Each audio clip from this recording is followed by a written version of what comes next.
오늘의 말씀 디모데전서 1장 1절에서부터 11절까지입니다.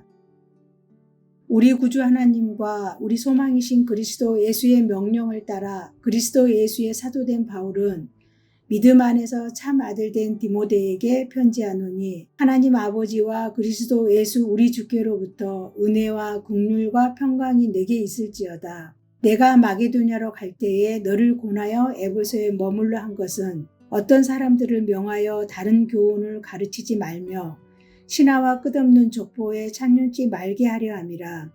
이런 것은 믿음 안에 있는 하나님의 경륜을 이룸보다 도리어 변론을 내는 것이라. 경계의 목적은 청결한 마음과 선한 양심과 거짓이 없는 믿음으로 나는 사랑이거늘 사람들이 이에서 벗어나 헛된 말에 빠져 율법의 선생이 되려 하나 자기의 말하는 것이나 자기의 학정하는 것도 깨닫지 못하는도다. 그러나 사람이 율법을 법있게 쓰면 율법은 선한 것인 줄 우리는 아노라. 알 것은 이것이니 법은 옳은 사람을 위하여 세운 것이 아니요 오직 불법한 자와 복종치 아니하는 자며 경건치 아니하는 자와 죄인이며 거룩하지 아니한 자와 망령된 자며 아비를 치는 자와 어미를 치는 자며 살인하는 자며 음행하는 자며 남색하는 자며 사람을 탈취하는 자며 거짓말하는 자며 거짓 맹세하는 자와 기타 바른 교훈을 거스리는 자를 위함이니 이 교훈은 내게 맡기신 바 복되신 하나님의 영광의 복음을 조침이니라. 아멘. 성가족 여러분, 밤새 평안한 밤 보내셨습니까? 오늘부터는 디모데 전서를 묵상하게 됩니다. 묵상에 도움이 되도록 간략하게 개관을 하고 본문을 다루도록 하겠습니다. 첫 번째로 역사적 배경입니다. 디모데 전서는 디모데후서, 디도서와 함께 바울이 쓴 목회 서신입니다. 이 편지들은 사도행전 28장 이후 바울이 로마 감옥에서 풀려난 기원 후 62년에서 순교한 67년 사이에 쓰인 것으로 보고 있습니다. 성경에는 기록이 없는 시기지요. 바울은 로마 감옥에서 풀려난 후 그가 평소에 원했던 대로 스페인에 복음을 전합니다. 그 후에 다시 여러 차례 전도 여행을 했던 소아시아 지방을 방문하는데요. 그 기간 동안 디모데 전서와 디도서를 기록하고 다시 로마에 도착해서 마지막으로 디모데 후서를 기록한 후 순교한 것으로 학자들은 보고 있습니다. 디모데가 이 편지를 받았을 때 디모데는 에베소 교회를 목회하고 있었습니다. 두 번째로 디모데 전서를 기록한 목적입니다. 여러 가지 기록 목적이 있지만 이 서신을 기록한 가장 중요한 목적은 거짓 교사들의 잘못된 가르침으로부터 성도들을 지키기 위함입니다. 서신은 전반적으로 거짓 가르침에 대한 논의로 둘러싸여 있고 바울의 가르침은 거짓 교사들과 직접적인 대조를 이루며 제시됩니다. 사도행전 20장에 보면 바울은 제3차 전도여행을 끝마칠 무렵 밀레도에서 에베소 교회의 장로들을 만나서 흉악한 이리가 공격해 올 것이라고 예언했습니다. 그 이리들의 정체는 목회 서신에 등장하는 후메네오와 알렉산더, 빌레도와 같은 거짓 교사들을 가리키는 것이었습니다.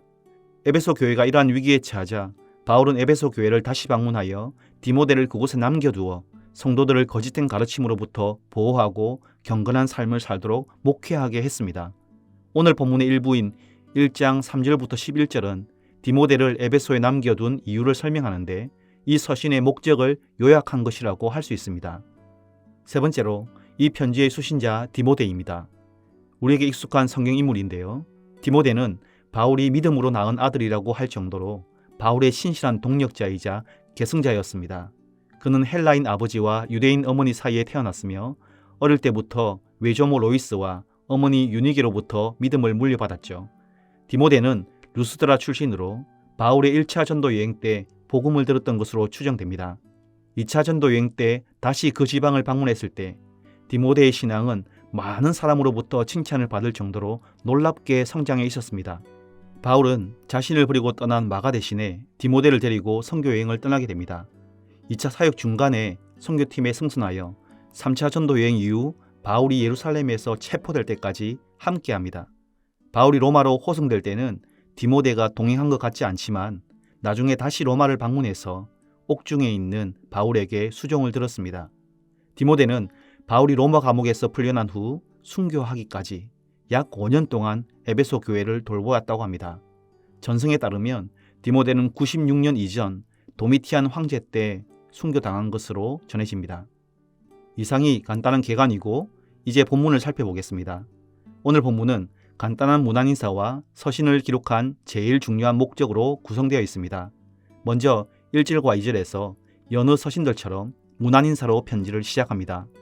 그런데 다른 편지와 다른 특별한 점이 있습니다. 바울이 하나님과 그리스도의 명령에 따라 사도가 되었다는 표현입니다. 아무 의미 없이 이런 표현을 사용하지 않았을 겁니다. 다른 서신에서 자신의 사도직을 설명할 때 바울은 주로 하나님의 뜻에 따라 사도가 되었다고 말하는데 여기서는 명령을 따라 되었다고 말하는 것이 특이합니다. 이러한 차이는 아마 자신의 사도직과 관련해서 바울이 강조하고자 하는 초점이 달랐기 때문일 겁니다.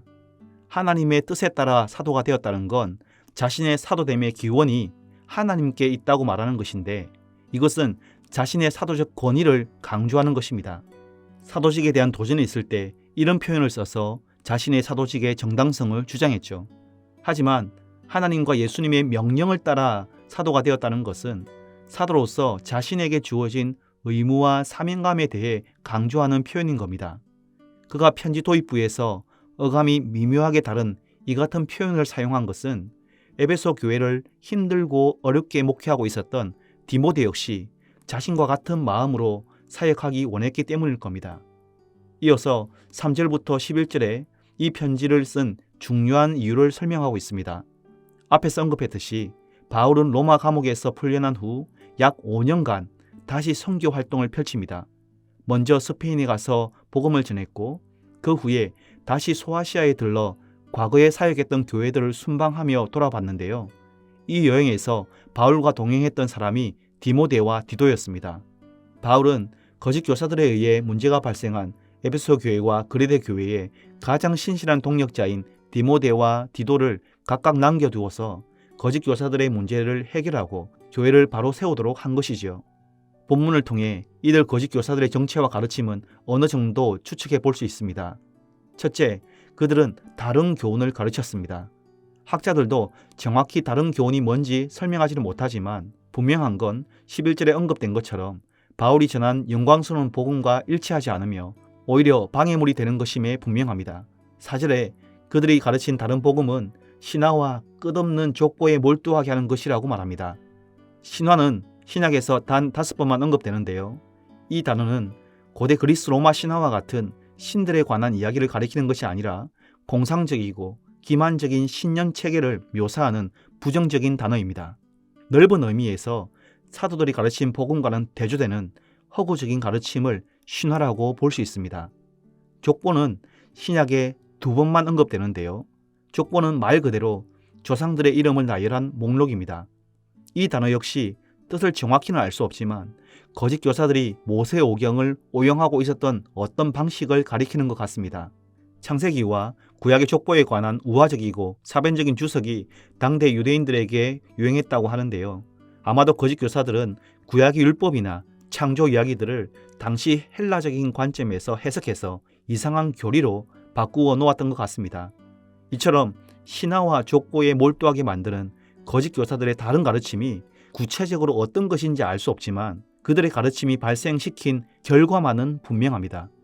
4절에 기록된 것처럼 믿음 안에 있는 하나님의 계획을 이루기보다 오히려 쓸데없고 공허한 논쟁을 일으키고 결국 교회를 분쟁하게 만드는 원인이 되었던 것입니다. 5절에 복음이 성도들을 하여금 하나님의 계획, 다시 말해 청결한 마음, 선한 양심, 거짓 없는 믿음에서 나온 사랑을 행하도록 하는 것과는 전혀 다른 결과를 초래하는 겁니다. 둘째로 거짓 교사들의 정체인데요. 6절과 7절에서 보듯이 교훈의 참된 목적에서 벗어나 율법의 선생이 되려 했던 자들입니다. 벗어나라는 표현이 중요한데요. 벗어났다고 하는 건 거짓 교사들도 처음에는 복음을 받았던 자들임을 암시하는 겁니다. 즉 이들은 교회 밖에서 안으로 침투해 들어온 자들이 아니라 교회 내부 자들이었지만 올바른 진리를 향해 계속 나아가지 않고 중간에 벗어나 다른 곳으로 빠진 자들이었던 겁니다. 헛된 말, 공허한 논쟁에 빠진 거죠. 또한 그들은 율법을 행하는 자들이 아니라 율법을 신기한 방식으로 해석하여 자신들의 지식을 자랑하는 자들이었습니다. 율법의 선생이 되고 싶어 그런 무리수를 둔 것이죠.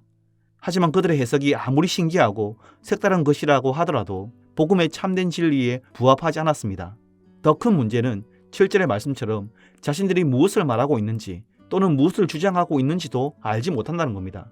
그들은 나름 확신에 찬 신념으로 말하고 다른 사람들을 가르치지만 그것은 참된 깨달음이 아니라 사변적 지식과 공허한 말장난에 불과했던 겁니다.